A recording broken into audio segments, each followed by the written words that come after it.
أرسط زينة قدماي منيستر أبي أحمد مسكاب ملا إثيوبيا توطاط وتوكلت محبرسب نقدي زاتيوم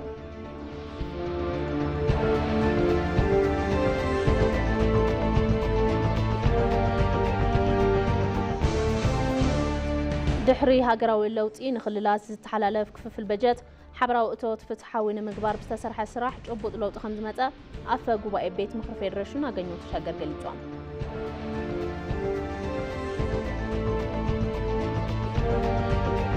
كابه وطاي أمريكان تشاينا نبزفر نقدي زلوون وطرن مهدا آب لندن النازتين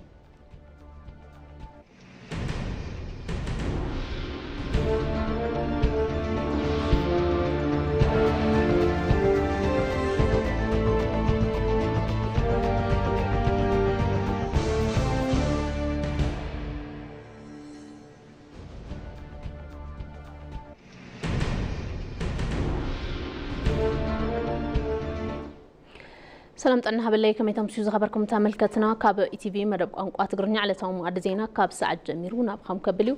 معدزينا أنا مرحقو نازريت بريهو حبيركم كتأنيحه فلما حاصرت زيناتات قدماي منيستر أبي أحمد مسكاب ملا إثيوبيا توطاطو توكلت محبرسب نقدي زاتيوم توم قدماي منيستر أب محبرام تأسار قطعم مبزم حلالفو ملختي مغزلتا ببركي زوبا كللن كتمان زتخايدو زاتتات ببركي فيدرال لوم معلتي مسكاب ملا إثيوبيا توطاطو توكلت محبرسب نقدي زاتينا إلهم زي مدرخ ببركوز تاكبو قداتن حساباتن عود نقدي أب هاقراو تلمتات شتوتاتن التاوت نكونو علمو استدالو خمزخونا قليتهم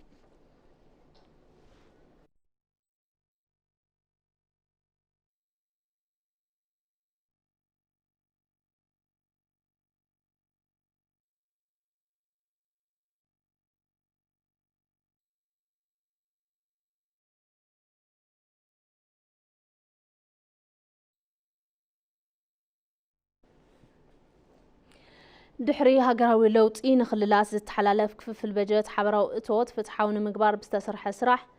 جبوط لوطي كمزمت أفا قباء بيت مخري فيدريشن أغنيو تشاقر قليتهم ببيت مخري فيدريشن استدالو وصنو علامة بزلو متحلاف بجتات رقومان حبراو اتوتن تأمتز قبر مدرخ زتا مدارك أقلات فيدرالن كلاتن يسالت ألوم أبت مدرخ زتا أفا قباء بيت مخري فيدريشن أغنيو تشاقر رئيس محدار كل أوروميان أب بيت مخري فيدريشن أكاب قوامي كوميتي قدات بجتن دقومان حبراو اتوتاتن شملس أبدي السحاوسو رئيس محدار كلهم كللات كنتيباتات كلتين محدار كتماتاتن منيستراتن تاريخيبوم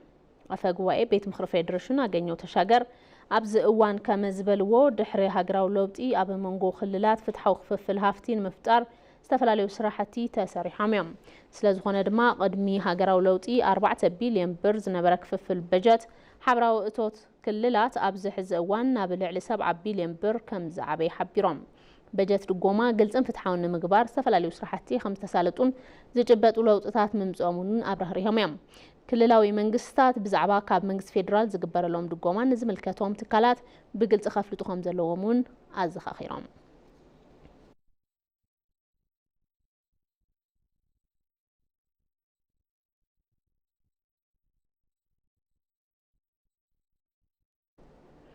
مرستن حصياتن بأونلاين ممزقاب زخلولو سوفتوير تداليوم بهراو بورد مرز إثيوبيا أب شوعي هاقراو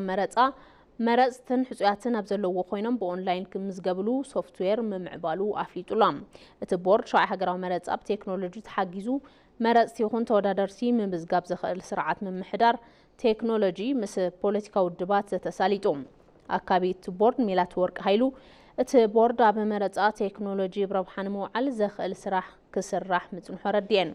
نايلو مزتا زب تكنولوجي تحجز من محدار سرعة تكنولوجي بوليتيكا ودبات مقرابن حساباتن التوتاتن مأكاب زعلم مخانو قليزن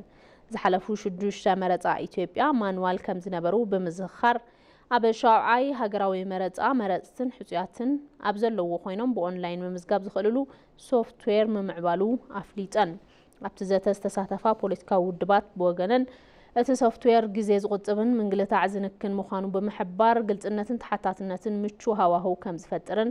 ርእይቶኦም ሂቦም እዮም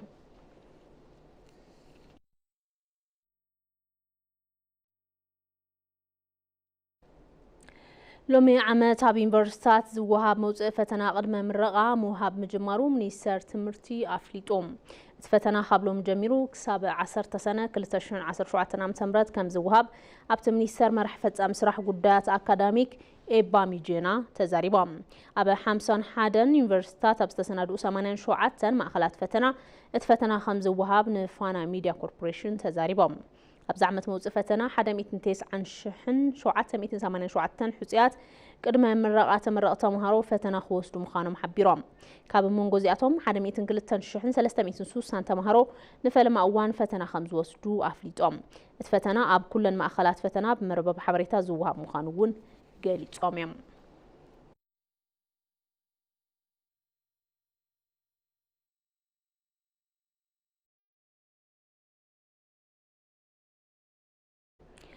ماد زين أخما بمكتال تركب حزر ما بزرزرنا بنريهم قداتي نخن حلف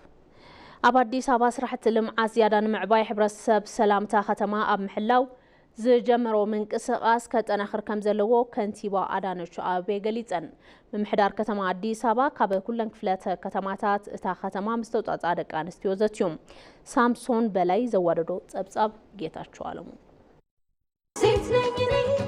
من محدار كتما عدي سابا قددك آنستيون كل مداوي معبالة بزبل تيمام كاب 10 حدين كفله كتماتات مس توصاصا دق انستيو زتيو ابتي زته ز تساتفا دق انستيو ابتا كتمانا توغنو زركبو سبتكور بروجكتات لمعات صبقتا كتما كام محلاو بتوسخي ببرك عالم توداداريت نكتخون زخ قالو يوميلان النبرتي وسخندما ابتا كتما ناتوغنو زركبو سراحت لمعات من محدار تا كتما بزر ايو تبغسو محغواسن غليصن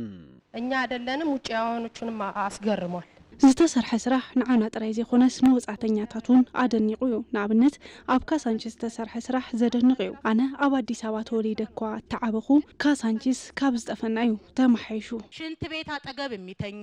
ኣብ ጥቃ ሽቃቅ ዝድቅሱ ኣብ ጥቃ ሽቃቅ ዝኽደኑ ኣብ ጥቃ ሽቃቅ ኣብ ቱቦ ዝድቅሱ ዝነበሩ ሕዚ ብዘገርም ኩነታት ኩሉ ነገር ስርዓት ሒዙ መግለጺ መባጽሕ ብልጽግና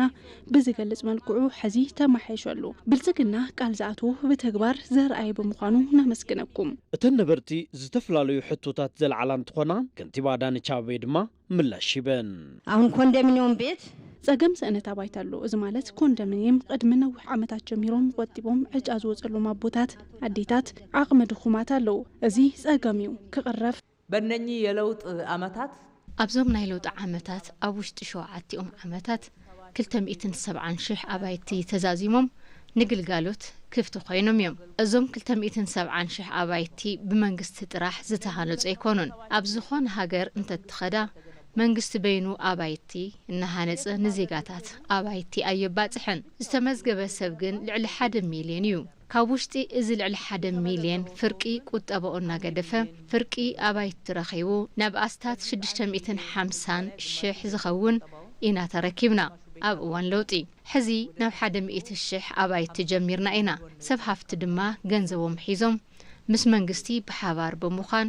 ገለ ቀረባት ኣቕሪብናሎም بحبار الناس رحنا إنا بمحبر مسرح زخلو دما بعلم توديبهم مسرح نخخلو حزون ناب 4 زخونو محبرات توديبهم مئتاوم يفلطي بزم كلهم أمارات اتاتيو زسرح زلو የኑሮ ውድነቱን ለመቀነስ ናርን አብራን ምንካይና ተሰርሑ ዘለው ስራሕቲ ዕዳጋ ቀዳሙ ሰንበት ይፈልጥ ከም ተወሳኺ ሸማቱውን ካብቲ ማሕበረሰባዊ ዕዳጋ ብዙሕ ዘይተፈለየ ዘሎ እዚ ኣብ ግምት እንተዝኣትወልና የኑሮ ውድነትን በተመለከተ እንደምታውቁት ናርን አብራ ብዝምልከት ከምትፈልጥዎ በብቦትኡ ድንኳናት ሸመት ወዲብና ቁጽሮሙን ወሲኽና ሪፎርም ንኸግበሩውን ጌርና አወዳድብኡ እናማዓራረና ለህዝቢ በመልክዕ ድጎማ ዝቀርብ ሓለቕቲ ምግብታት ዝሸጡን ዝልውጡን ንባዕሎም ብዝምችውዎም ዋጋ ዝሰርሑ ጥንክሪልና እናማዓራረና መስኻትክን ድንኳናት ሸመቲ በተመጣጣን ዋጋ መቅራብ ንክኽእሉ ምኽኣል እዩ ኣብዚ ሕዚ እዋን ኣብ አዲስ አበባ ዘሎ ልምዓት ንምቕጻል ሕብረተሰብ ሰላም ከባቢኡ ንምሕላው ይገብሮ ዘሎ ምንቅስቃስ ምጥንኻር ከም ዝግባእ ከንቲባ አዳነች አቤቤ ገሊጸን አሁንም ያለብን ትልቁ ጠላት ድህነት ነው ሕዚውን እትዝኸፈ ጸላይና ድህነት እዩ ንሕና ንፓርትናውን ብልጽግናን ትንብል ኢትዮጵያ ካብ ድኽነት ክትላቀቅ ስለ ዘለዋ እዩ ኣብ ዓለም ካብ ዝወረደ ድኽነት ክትናገፍ ስለ ዘለዋ እዩ ህዝብና በሊዕዎ ብዛዕባ ዝሓድር ነገር ስግኣት ክኾኖ ስለ ዘይግባእ እዩ እዚ ድማ ማንም መጽኡ ኣይሰርሐልናን መጀመርያ ሰላምና ምዕሳል ኣብ ጉዳይ ሰላም ዝመጹ ዘጻልኡ ዘጓንጹ አጀንዳታት ዘይምግዋሕ እዚ ናይ ሎሚ ዘተ ኣብ ዝሓለፈ ሰሙን ኣብ ኩለን ወረዳታት ከተማ አዲስ አበባ እንትግበሩ ዝጸንሑ ዘተታት መዛዘሚ ምዃኑ ኣብቲ መድረኽ ተገሊጹ ኣብ ክልል ቤኒሻንጉል ጉሙዝ ንጥፈታት ሓምለዋይ ልምዓት ልሙዕነት ሓመድን ኩነታት ስነ ምህዳርን ኣብ ምምሕያሽ ውጽኢት ይርከቦም ምህላው ሓረስቶት ገሊጾም ኣብ ቀጻሊ መርሃ ግብሪ ሓምለዋይ ኣሰር እቲ ክልል 75 ሚልዮን ፈልስታት ንምትካል ተሰሊሙ ንጥፈታት ይሳለጡ ምህላዎም ተሓቢሩሎም ንጸብጻብ ጀማል አሕመድ መርሃ ሰላም መረሳ ጀማል ኡመር ኾጀሌ ይበሃል ነባር ከተማ ኣሶሳ እዩ ፍርቂ መዋዕል ህይወቱ ዘሕለፈ ፈልስታት ብምክንኻንን ዕማም ሓለዋ ተፈጥሮ ብምስላጥን እዩ ኣብ ሕዚ ጽዑቕ ዝበለ ደን ፍራምረን ተኽልታትን ፈጢሩ እዩ እዚ ቦታ ላይ እንደምታየው ሁሉ ማንጎ አለ ብርቱካን አለ ከምቲ ትሪዮ ዘለኻ ኣብዚ ቦታ ማንጎሎ አራንችሎ አቮካዶሎ ብዙሕ ዓይነት ፍራምረ ሪኢኹም ኢኹም ካብዚ ብተወሳኺ ሃገር በቆል ዝኾኑን ብዙሕ ረብሓ ዘለዎም ኣግራባት ኣለዉ ኣብዚ ቦታ እዚ ዘለኒ ጻንሒት ዳርጋ 40 ዓመት እዩ ዝኸውን ናብዚ ትመጽእ ተለኹ ጥርሑ መሬት እዩ ጸኒሕኒ ከምቲ ሕዚ ትሪዮ ዘለኻ ደን ለቢሱ ሓምለዋይ ሕብሪ ተኸዲኑሎ ቅድሚ ሕዚ ጥርሑ እዩ ዝነበረ በዚ ሰለጤን ሓምለዋይ ልምዓት ብርክት ዝበሉ ሽልማታት ምርካቡውን ኣይተጀማል ይገልጽ ልማት ጀግና ተብዬ የአካባቢ ጥበቃ ጀግና ተብዬ ሓርበኛ ልምዓት ተባሂለ ጅግና ሓለዋ ከባቢ ተባሂለ 3-4 ሻዕ ተሸሊመ እዚ ሽልማት ውልቀ ሰባት ክሳብ ትካላት ፌደራል ዘበርከቱለ እዩ ሽም ርእሰ ብሔር ዝሰፈረሉ ሽልማት ረኺበ ከባቢ 8 ሽልማት ጽዋዕ ወሲደ መዳልያታት እውን ኣለውኒ ከመሓላልፎ ዝደሊ መልእኽቲ ሰብ ኩሉ ኣብ ዘለሉ ንጥፈት ተዝህልውዎ በቀዳምነት ከባቢና ንሕሉ ብምባል ካልኣይ ብቁጠባ ባዕልና ንጾር ሰባት ንኸውን እዚ ንጥፈት ሓምለዋይ ልምዓት ኣንፈት ጠመተ መንግስቲ ካብ ዝኾን ዓመታት ተቆጢሮም እዮም ብንጥፈት ሓምለዋይ ልምዓት ፈልስታት ብምፍላስን ብምክንኻንን ሓረስቶት ጠመተ ሂቦም እንዳነጠፉ እዮም ዝርከቡ ችግኙ የምታዩት በጣም የሚያስደስት ነው እቲ ፈልሲ ከምቲ ትርእይዎ ዘለኹም እዩ እቲ ትርእይዎ ዘለኹም ፈልሲ ቡን እዩ ብጣዕሚ ዕግበት ዝህብ እዩ ንብዙሕ ሰባት ዕድል ስራሕ ዝኸፈተ ጣብያ ፈልሲ እዩ ብጣዕሚ ዝገየጸ መሬታት ነይሮም ሕዚ ግን ሓምለዋይ ልምዓት ኣብ ልዕሊኦም መሰረተ ቢሩ ይርከብ በመንጽር እዚ ጣብያ ፈልሲ ምስጋና ዝግብኦ እዩ ምንጠቀምበት ነው ብመዳይ ምፍጣር ዕድል ስራሕ ሰሪሕና ንርብሐሉ እዩ ብጣዕሚ ክነመስግን ግብኡ እዩ ቆልዓን ፈልስን ክንክን ይፈቱ ይጽብቕ ድማ ሰሙያት ዘፈር ኣብ ጣብያ ፈልስታት በአካል ብምርካብ ሙያው ደገፍ ይበርክቶ አለው አርኤልፒ በጣም እየረዳቸው ነው አርኤልፒ በጣም ይሕግዞም ይዘሎ ንሕናውን በጣም ደስ ብዝብል ስምዒት ክንክንን ደገፍን ሙያ እንዳገበርና ኢና ሕዚ ኣብዚ ፈሊሱ ዝረአ ዘሎ ፈልስቡን ንሓምለዋይ ኣሰር ዝተዳለወ እዩ 200 ሽሕ እዩ ቢሮ ሕርሻ ብሄራዊ ክልላዊ መንግስቲ ቤኒሻንጉል ጉሙዝ ፕሮጀክት ስሩዕ ተሓዛ መሬት ፍጻመ ሓምለዋይ ኣሰር ዕውት ክኾን ዝተፈላለዩ ስራሕትታት እንዳዓመመ ምጽንሑ ኣተሓባባሪት ፕሮጀክት ኣይተ ታደሰ ቢራቱ ንቴሌቪዥን ኢትዮጵያ ገሊጾም እዮም አሁን በቅርብ ጊዜ ያጠናቀቀው የዘላቂ መሬት አያያዝ ፕሮጀክት ኣብዚ ኣብ ቀረባ ዝዛዘምናዮ ፕሮጀክት ስሩዕ ተሓዛ መሬት ምዕራፍ 3 ተሪኢና 6.6 ሚልዮን ፈልስታት ተፍሊስና ምትካል ኪልና ኢና ናብ 13,000 ሄክታር ዝጽጋዕ መሬት ብዝተፈላለዩ ፈልስታት ሸፊልና ኢና ካብዚ ብተወሳኺ ኣብ ዝተፈላለዩ ግራውቲ ቀወምቲ ተኽልታት ባይታ ትሒዝና ኢና ክሳዕ ሕዚ ናብ 2 ሚልዮን ዝጽጋዕ ፈልሲ ንምትካል ድልው ኮይኑ እዩ ምባል ንኽእል ብርክት ዝበሉ ዕቀባ ሓመድን ማይን ዝመሰረቶም ስራሕቲ ተሰሪሖም እዮም በዛ ኣግባብ ዝውሕዝ ማይን ዝጉሕጓሕ ሓመድን ብምዕቃብ ኣብ ጣብያታት ፈልሲ ዝርከቡ ፈልስታት ኣብዚኦም ዝዓረቑ ቦታታት ዝትከሉ እዮም ዝኾኑ ሕብረተሰብ መሰረተ ልምዓት ባቡር በአግባብ ንኽጥቀምን እኹል ክንክን ብምግባር ሃገራዊ ሓላፍነቱ ንኽዋጻእ ኮርፖሬሽን ምድሪ ባቡር ኢትዮጵያ ጻውዒት ተቐሪቦም ግልጋሎት መጓዓዝያን ምዕባይን ንግዲ ወጻኢ ውሽጢ ዓዲ ንምስላጥን መሰረተ ልምዓት ባቡር ተሃኒጹ ግልጋሎት እናሃበ ይርከብ ንጸብጻብ ኣገርነሽ ኣየልኝ ሙሉ ብርሃን ግርማይ መሰረተ ልምዓት መጓዓዝያ ቅልጡፍ ምንቅስቃስ ቁጠባ ንክህሉ ብምግባር ኣብ ዕብየት ሃገር ዘለዎ ግደ ዝለዓለ ምዃኑ ይግለጽ ይኹን እምበር ኣብዞም መሰረተ ልምዓት ብምክንያት ጉለት ኣጠቃቅማ ተደጋጋሚ ዝኾነ ጉድኣት እንትበጽሕ ይረኣዩ። ብፍላይ እውን ናብ መጓዓዝያ ባቡር ዝበጽሕ መጉዳእቲ እቲ ዝህቦ ግልጋሎት መጓዓዝያ ብምትእጓል ነቶም ተረባሕቲ ናብ ዘይደሊ ወጻኢ ዝወስዶም እንትኾን ኣብ ሃብቲ ሃገር እውን ቀሊል ዘይበሃል ኪሳራ የስዕብ እዩ። ዋና ስራሕ መፈጸሚት ኮርፖሬሽን ምድሪ ባቡር ኢትዮጵያ ዝኾና ኢንጂነር ህሊና በላቸው በወገነን ኮርፖሬሽን ዝሃንጾ መሰረተ ልምዓታት ባቡር ዝለዓለ ወጻኢ ዝወጸሎም ምዃኑ ብምሕባር ድሕሪ ለውጢ እውን ዝተፈላለዩ ስራሕትታት ሪፎርም ምግባሩ ሓቢረን እየን። ሰፊ መሬት ላይ ኤሪያ ላይ የሚያርፉ የተለያዩ ከተማዎችን ወረዳዎችን አካባቢዎች ኣብ ሰፊሕ መሬት ዝዓረፈ እንትኸውን ዝተፈላለዩ ከተማታት ወረዳታት ኣቋሪጹ ዝሓልፍ መሰረተ ልምዓት እዩ። ስለዚ ኩሉ ዜጋ ሃፍተ እዩ ኢሉ ክከናኸኑ ይግባእ። መሰረተ ልምዓት ባቡር ኣብ ዝሓልፈሎም ከባቢታት ምስ ዝነብሩ ማሕበረሰባት ዘተ ከም ዝተገበረ ዝገለጻ እተን ስራሕ መፈጸሚት ምስ ሓይልታት ጸጥታ ብሓባር ብምዃን እውን ግቡእ ክንክን ንኽረክብ ይስራሕ ምህላው ኣረዲአን እየን። ብዙ ጊዜ የሚደርሱ ጉዳቶች አሉ። ለህግ አካላት በማሳወቅ ከጸጥታ አካላት ጋር በመተባበር ብዙሕ ጊዜ ዝበጽሑ ጉዳታት ኣለው። ንኣካላት ሕጊ ክፈልጥዎ ብምግባርን ተሓባቢርና ብምስራሕ እቲ ዝበጽሕ ጉድኣት ንኽንክ ጌርና ኢና። ምስ ሕብረተሰብ ዝተፈላለዩ ዓይነታት ዘተ ኣሳሊጥና ኢና። እዚ እውን ግልጋሎት ሎጂስቲክ ንምዕባይን ምንቅስቃስ ቁጠባ ንምስላጥ ወሳኒ ግደ ከም ዘለዎ ኣልዒለን እየን።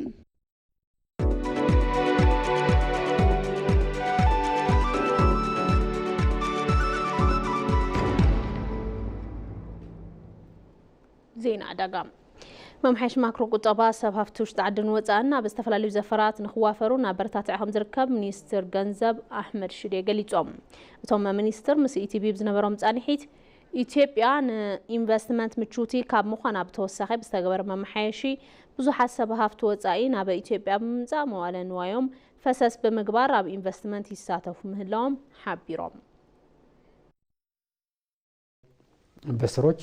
የኢትዮጵያን የገበያ አቅም በከፍተኛ ደረጃ ትልቅ እንደሆነ ያውቃሉ።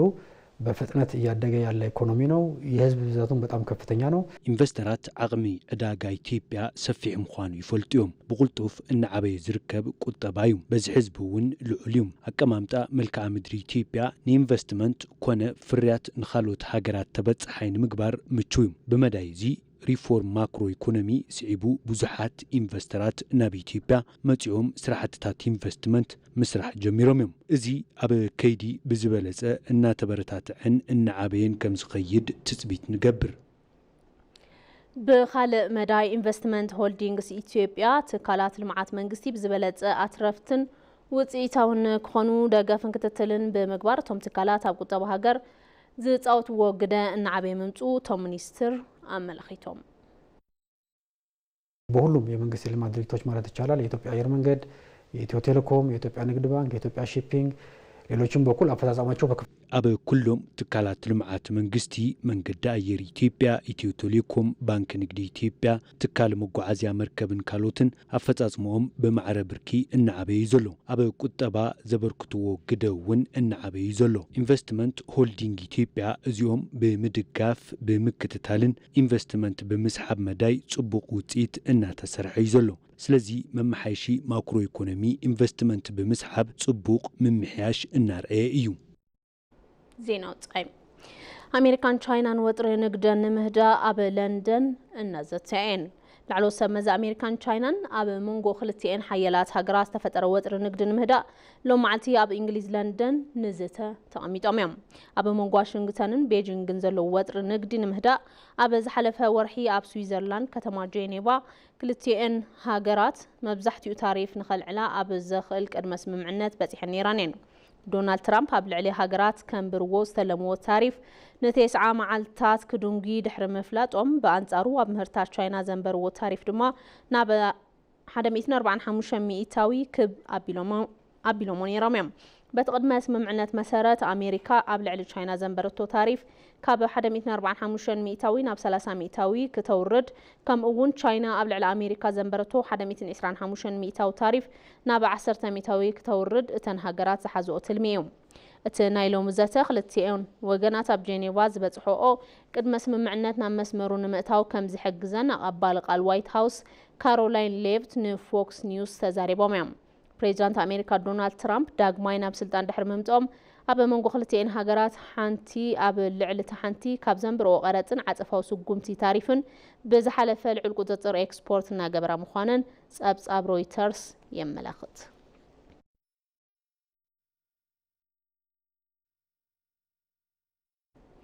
ماد زينا قدم مززامو قد نطبطات زينا قدماي منستر أبي أحمد مسكاب ملا إثيوبيا استوطاطو توكلت محبرسب نقدي زات يوم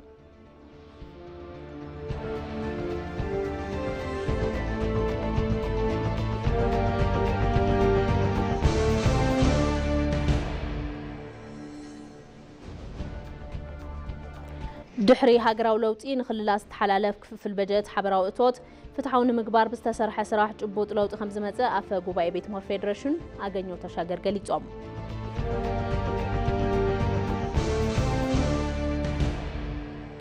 ካብ ወፃኢ አሜሪካን ቻይናን ኣብ ዘፈር ንግዲ ዘለዎን ወጥረን ምህዳ ኣብ ለንደን እናዘተያየን